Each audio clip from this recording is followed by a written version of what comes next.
Nothing to eat in the middle of nowhere, a meditation. As the day wore on, the 12 came to Jesus and told him, "It's getting late.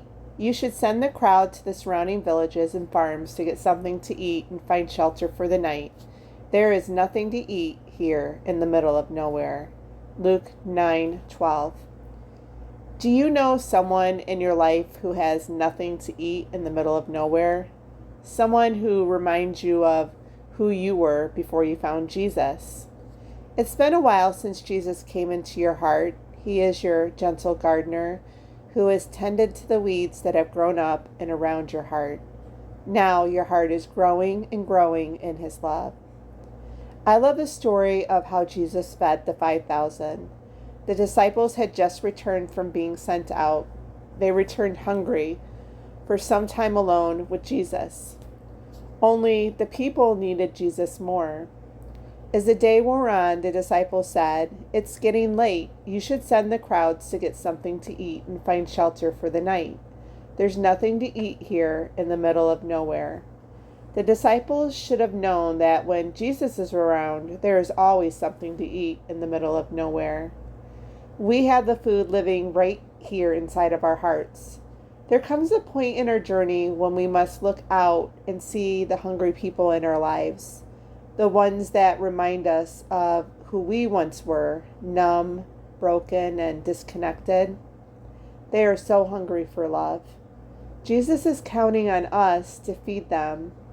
I love how Jesus responds to his disciples. You have the food to feed them.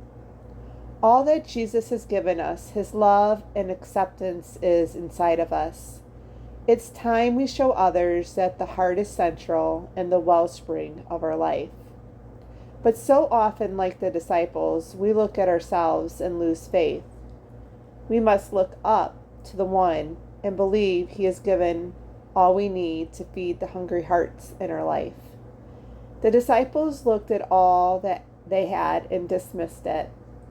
All they had was small and dried up. But our God is brilliant at using the small and multiplying it. Don't discount what God has done within your heart. When he opened the eyes of your heart and awakened your soul, look back now and see how your heart has grown and grown. It is time now to plant his seeds of love into someone else's heart. This is where the real miracle begins. Jesus blessed the bread and broke off pieces and kept giving more and more. Jesus is the bread that has been broken for us. He is the food that feeds our hearts. He was broken so that we could be made whole. He has taken all that was broken inside of our hearts and is making it whole. The disciples' faith grew as they witnessed their little being multiplied. They believed again as they saw that ate and was filled. Afterwards, they gathered up the leftovers, and it came to exactly 12 baskets. When you give and give from your heart, you will always have enough. You will never go hungry as you feed those who need the love that flows and flows.